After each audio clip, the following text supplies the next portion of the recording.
hygiene. Pertahankan supaya tetap steril. Untuk membuka labia mayora minora kalau kita pegang kan jadi apa? Jadi kita bisa pakai pasta. Buat gulung bagian jari telunjuk sama jari tengah.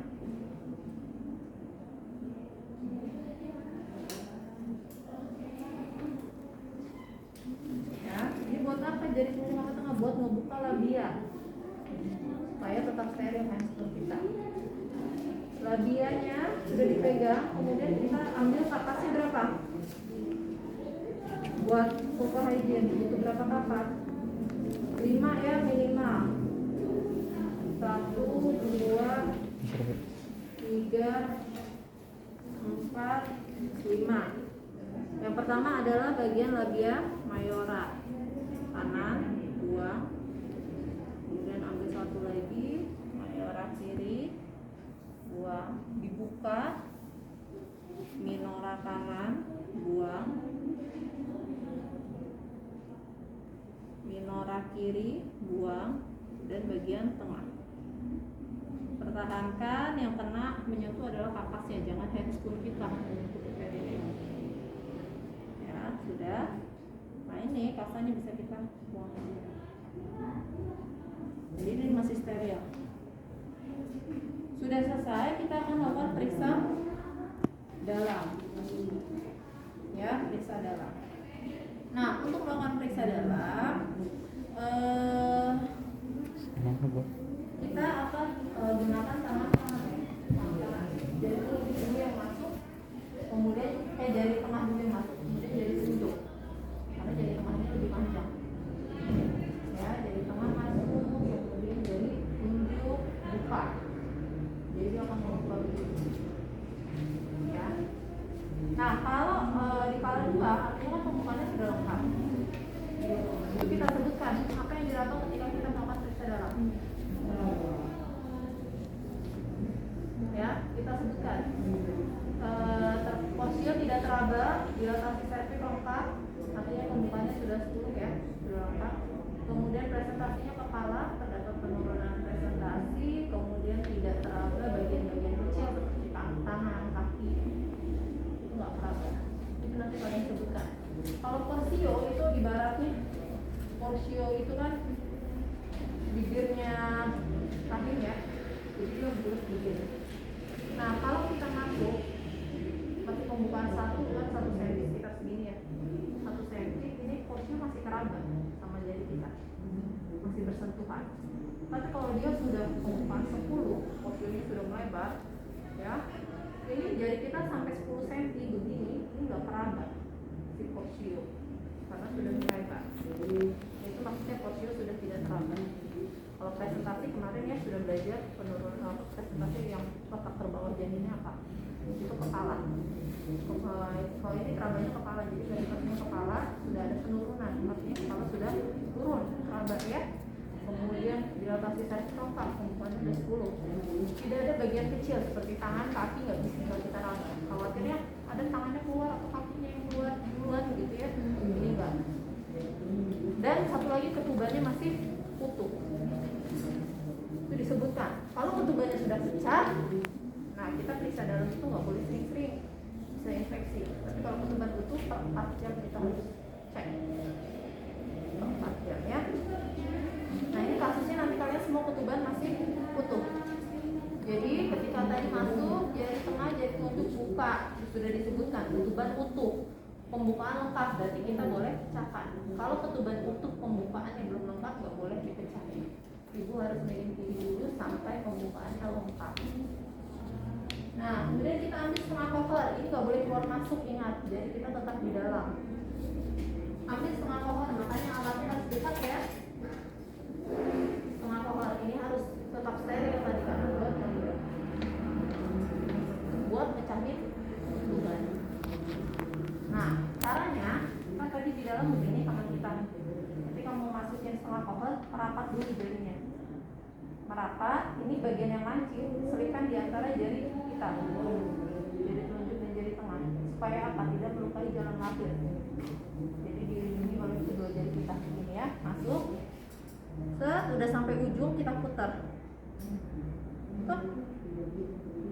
akan pecah ketubannya, keluar.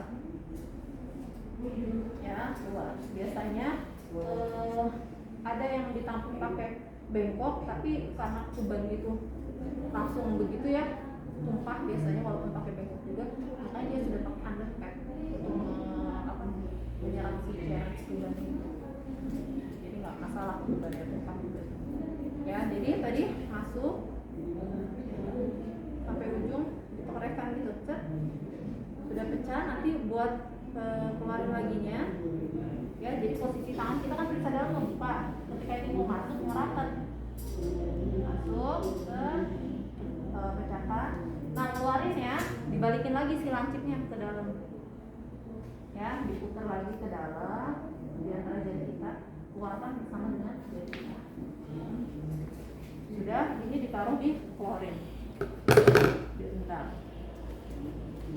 Dengan klorin, kemudian kita ini ya sudah selesai, kita dekontaminasi klorin. Sebelumnya ini boleh, ini udah boleh on, karena tadi kan sudah periksa dalam, sudah ini sudah boleh on. Nah, sebenarnya ini kita bereskan ya, dibuang ke sampah medis, nanti dipakai lagi di sana buat nanti kalian pakai.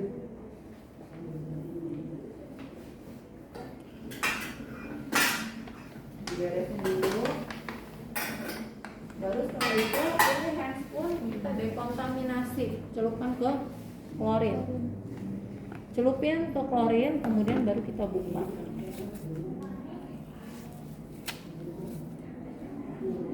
Boleh kalau mau cuci tangan lagi ya, boleh juga nggak apa-apa. Terus nggak enak ada kali ya, baru kita akan cek DDD, karena tadi harus dipecahin. DDD-nya masih bagus ya. Udah nggak ada lepot-lepot lagi, karena dia sudah nggak akan berubah posisi dia, karena kepalanya sudah turun. Pasti punggungnya tetap di situ. Terakhir lepot, gimana letak punggungnya? Misalnya ada di sini ya, di sebelah kanan, jadi 3 jari ke kanan, kemudian ada di bawah kepalanya ya.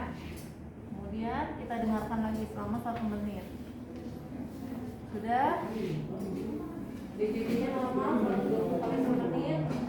Kemudian kontraksinya bagaimana? Kontraksi itu kita raba gini aja, raba kencang, keras. Jadi kontraksinya bagus. Kontraksinya masih bagus ya, masih keras. Kemudian kita perintahkan ibu, karena kepala bayinya belum terlalu terlihat, ya, ibunya juga masih mulus hilang gitu ya. Kita perintahkan ibu dulu atau tanyakan ibu mau melahirkannya posisinya seperti apa. Ibu mau lahirannya sambil tiduran, sambil jongkok, sambil nungging, sambil di pangku bapaknya misalnya, bisa ya. Mau di air, itu pasti ibu kesempatan mau lahirannya bagaimana. Mau tiduran aja, kayak mau tiduran aja. Nah, kemudian ingat itu pertanyaan itu ditanyakan ketika kepalanya belum kelihatan. Kalau kepala udah kelihatan gak usah ditanya lagi, udah pasti tiduran aja, posisinya mau gimana lagi gitu ya. Nah, setelah itu masih belum terlihat kepalanya, bapaknya boleh kasih minum. Ya, Pak, kasih minum dulu ibunya sambil mulusnya. Biasanya kalau udah mulus banget dia akan ngedel kan. Kasih minum, kemudian ibu atur nafasnya ya. Tarik nafas dalam, buang pelan-pelan, manajemen dirinya. Tarik nafas dari hidung, buang dari mulut pelan-pelan. Nah, setelah itu sampai kita menunggu ibunya mulus, kepalanya crowning. Crowning itu terlihat 5 sampai 6 cm ya di depan. Ya, 5 sampai 6 cm membuka vulva. Sudah terlihat 5 sampai 6 cm membuka vulva, ibunya mulus banget. Nah, ini baru kita taruh handuk. Taruh handuk di atas perut ibu.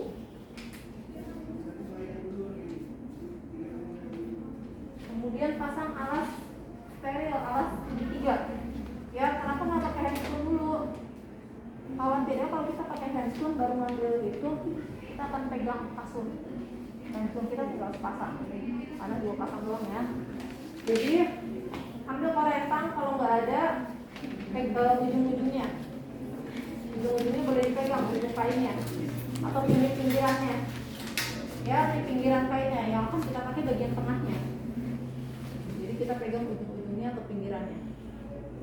Lebarin.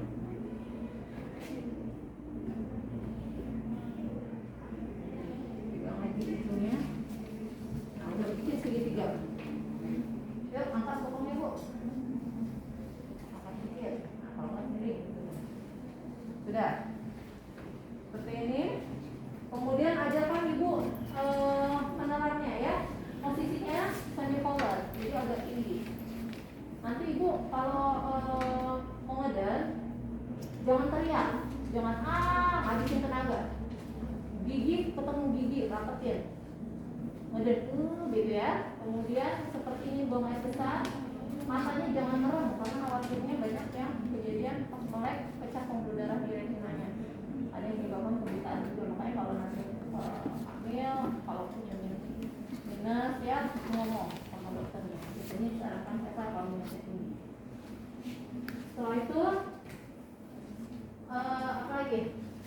Oh ya, kalau mau ngeden si dagu nempel ya ke dada, lihat ke perut.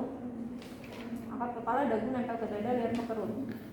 Gitu. Kemudian tangan, posisi tangan ini nyelip di antara paha begini. Buat narik si paha. Dua-duanya jadi masuk ke dalam sini. Ya, tadi kadang suaminya suruh ngebantu. Jangan sampai bokongnya keangkat ya, Bu. Nempel. Si bokong nempel ke tempat tidur supaya tidak robek sampai ke atas. Jadi harus nempel si bokong. Sudah diajarkan nanti cara pengenarannya, baru kita pakai handscoon, ya kan? Gunakan handscoon steril. Nah, ambil lagi korentangnya, pegang. Karena nggak ada, kita ambil pegang bagian dalam.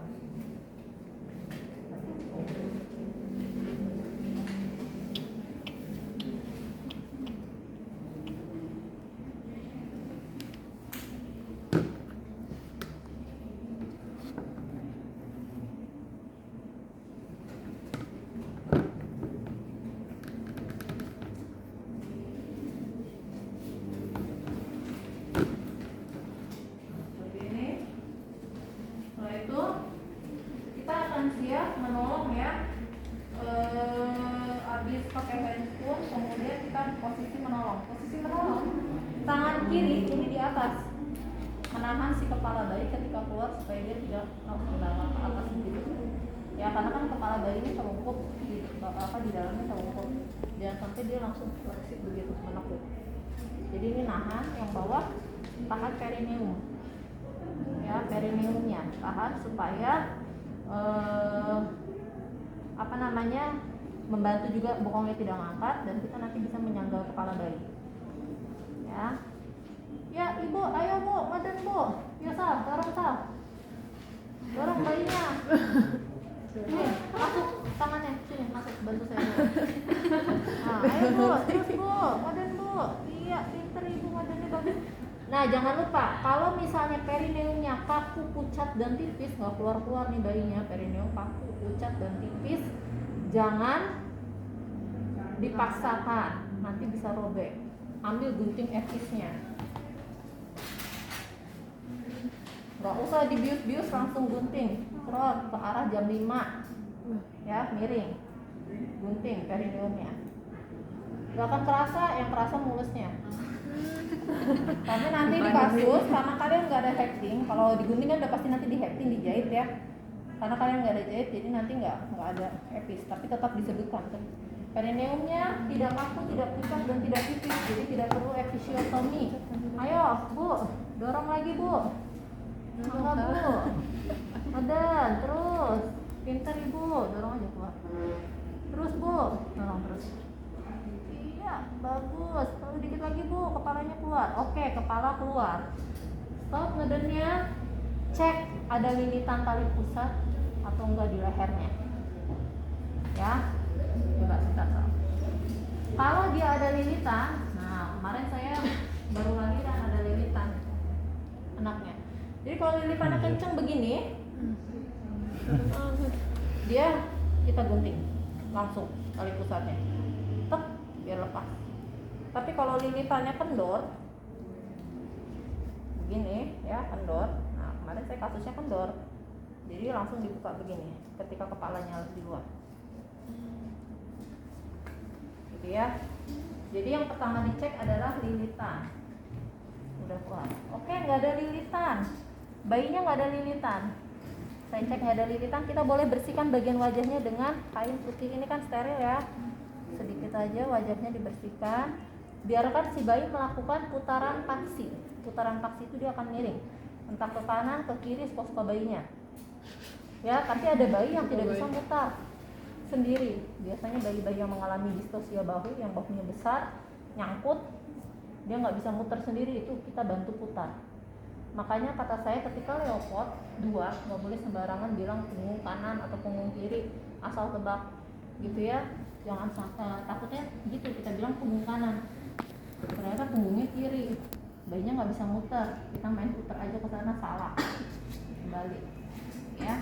Nah ini bayinya normal, dia muter sendiri, muternya begini, miring begini aja. Nah ke samping begini. Ketika tadi posisi tangan kita begini, dia udah muter, berubah pegangannya jadi begini.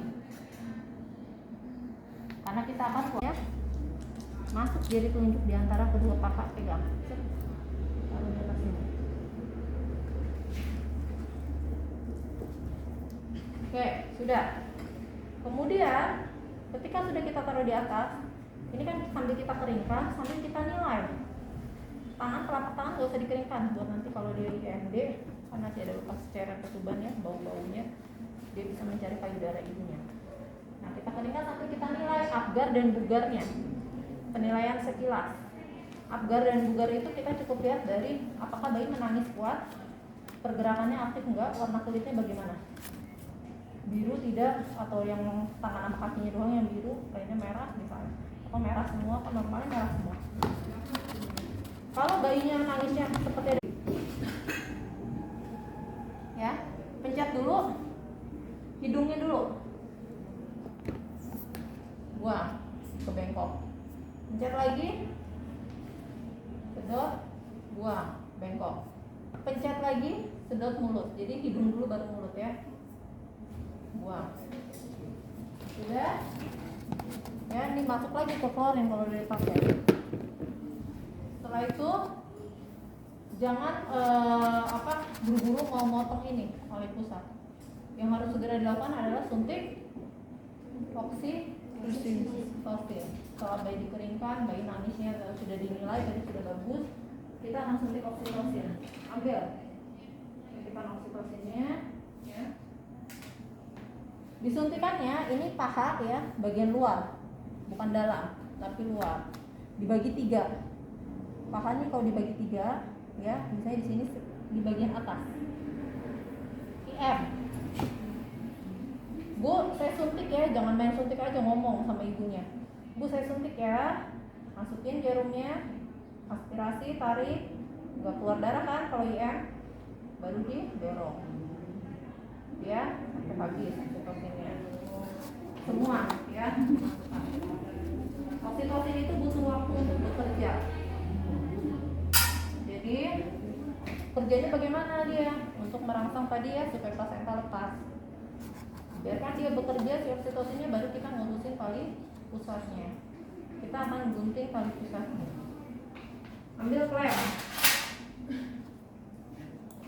Ya, 3 cm atau sekitar 3 jari dari pusat bayi ya. Diklem. Kemudian ambil klem lagi, 2 jari ya, klem. Baru kita akan gunting ya. Sekarang boleh bapaknya yang gunting. Bapak mau gunting Pak, silakan pakai handscoon-nya. Handscoon-nya pakai misalnya ya. Nah ini tangan penolong itu di bawah sini. Mau bapaknya yang gunting, mau kita yang gunting, tangan kita tetap di sini, melindungi bayinya supaya nggak kegunting. Karena bayi kan masih bergerak-gerak aktif ya. Tangan kita di bawah sini, baru ayo Pak silakan gunting. Bapaknya yang gunting. Yang datar nih posisinya ini di bawah, jangan kebalik begini, nusuk nanti ke bayinya.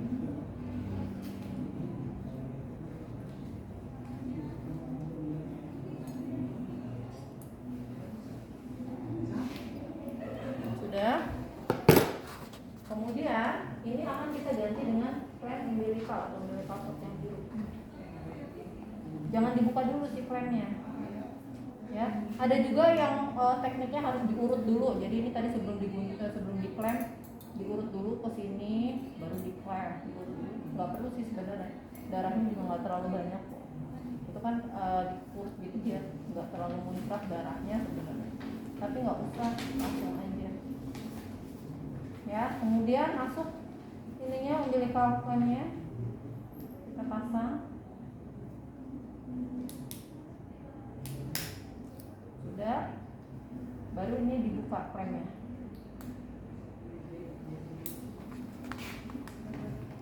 Setelah itu bayi akan dilakukan inisiasi menyusu dini. Jadi nggak usah ngurusin plasenta dulu, biarin aja. Oksitosin masih bekerja. Ya, bayi melakukan IMD. Satu lagi alat yang harus ada adalah ember. Ini nggak ada ember. Ember buat apa? Buat naruh kain-kain kotor. Ya, nggak tahu di bawahnya ada ember. IMD posisinya bayi telungkup, kontak kulit dengan kulit. Ini kulit bayi, ibu juga harus kulit. Jadi ibu jangan pakai BH, jangan pakai baju. Ya pakai baju nggak apa-apa, dibuka kancingnya. Kemudian begini, dia di antara kedua payudara tapi agak bawah. Posisi seperti mau merangkak si bayinya. Ya, nanti dia akan menggapai payudara ibunya, mencari payudara ibunya. Posisinya telungkup begini, baru tangan ibu megang punggungnya seperti memeluk supaya tidak jatuh. Tapi jangan kencang-kencang, bayinya nggak bisa gerak nanti. Asal bersentuhan aja. Ya, oke. Kita IMD. Bapak jangan diam aja ya Pak, lihatin hidungnya anaknya Pak ya, takutnya ketutup. Nah, jadi tangannya di posisinya begini. Tuh. Kakinya begini. Kayak mau merangkak. Nah, tangan ibunya di atas sini, baru kita tutup dengan selimut bayi. Jadi selimut bayi ini di atas tangan ibu, bukan di atas bayi baru tangan ibu di atas selimut, enggak. Karena kotak kulit ya. Nah, ditutup, diselimutin. Kepala bayi itu rentan hipotermi, harus dikasih topi.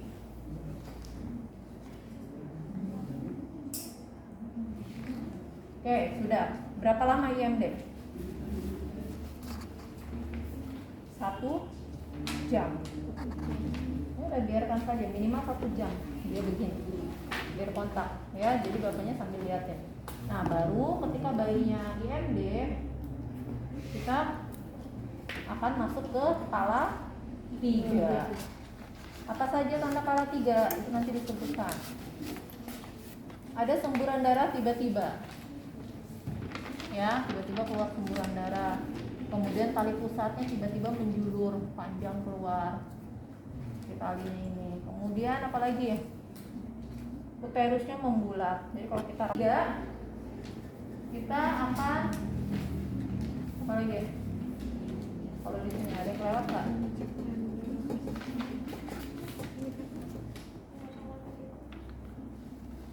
Nanti 0,5 kalau sudah lahir. Cek dulu plasenta udah lepas atau belum. Ada 3 cara, Kane, Kushner, dan Stresemann. Ya, jadi tadi habis ada tanda-tanda kala 3, kita harus pastikan benar sudah lepas atau belum di dalamnya plasentanya. Jangan main tarik aja, takutnya belum lepas. Ya, caranya ada Stresemann, Kane, dan Kushner. Kalian bisa lah searching di YouTube, itu banyak tekniknya. Salah satunya ada yang dengan diketuk-ketuk, si uterusnya diketuk, ini bergetar. Udah lepas belum? Tandanya belum. Kalau ini diketuk, ini diam, berarti udah lepas. Ada juga yang uterusnya didorong ke atas, ibunya suruh ngeden. Kalau ngeden ininya julur keluar, berarti udah lepas belum? Belum. Tapi kalau dia ngeden, ininya diam, berarti sudah lepas. Ya, ada banyak tekniknya. Nanti kalian salah satu aja mau yang dipraktekkan yang mana. Oke, Kushner atau Stresemann. Oke, saya mau pakai yang ketuk-ketuk. Ini diketuk-ketuk, ini tidak gerak, berarti sudah lepas ya. Sudah lepas. Nah, baru kita akan melakukan penarikan tali pusat terkendali. Caranya, tangan kiri kita mendorong bagian uterus, dorsokranial begini. Mendorong begini ke atas. Ya, dorong ke atas. Nah, ini si klem boleh dipindahkan. Pindahkan kurang lebih 5 cm di depan perineum untuk memudahkan. Nyangkut. Ya, kurang lebih 5 cm. Kemudian ini tadi dorong, ini megangnya begini ya. Narik. Atas, ikutin jalan lahir bawah, atas, panjang nih tali pusatnya, majuin lagi klemnya. 5 cm depan perineum. Ketika udah terlihat plasentanya, kita ambil dengan 2 tangan memutar searah jarum jam. Putar begitu. Ya, searah jarum jam. Harus dipilin pelan-pelan karena akan banyak serabut-serabutnya, nggak boleh tertinggal. Sudah keluar semua, taruh di baskom plasenta, pada plasenta. Ini klemnya simpan di chlorine. Nggak usah ngurusin plasenta dulu, ngecek-ngecek nggak perlu. Yang harus segera dilakukan adalah masase. Takutnya lembek uterusnya ya, ibunya perdarahan. Ini masase selama 15 detik. Sudah 15 detik, Bapak boleh sambil lanjutin ya Pak ya. Saya mau cek plasenta. Ini masase dipegang gitu ya selama 15 detik. Kemudian kita cek plasenta. Apa yang perlu dicek? Panjang tali pusatnya, ada yang perlu diukur ya. Nah itu silakan aja, tapi nggak perlu ngambil penggaris, pakai jengkal bisa. 1, 2, 3, 4. Nah misalnya satu jengkal kita berapa senti, kurang lebih 10. Berarti 4 kali 10 gitu ya. Diameter juga sama, setengah jengkal misalnya. Kemudian yang penting tuh harus dicek adalah kotiledonnya. Lengkap tidak? Kotiledon itu seperti apa ya? Bercak-bercak yang ada di plasenta.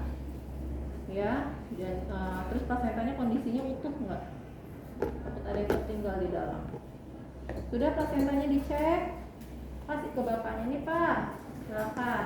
Kadang ada yang dicuci dulu ya sama petugasnya, dicuci dulu, baru dikasih ke bapaknya. Sok mau dibumbuin, mau dikasih apa tuh, sisir lah segala macam. Yang penting bayinya nggak merugikan bayinya gitu ya. Silakan aja lah, itu budaya. Sudah? Apalagi? Kita masuk ke kepala.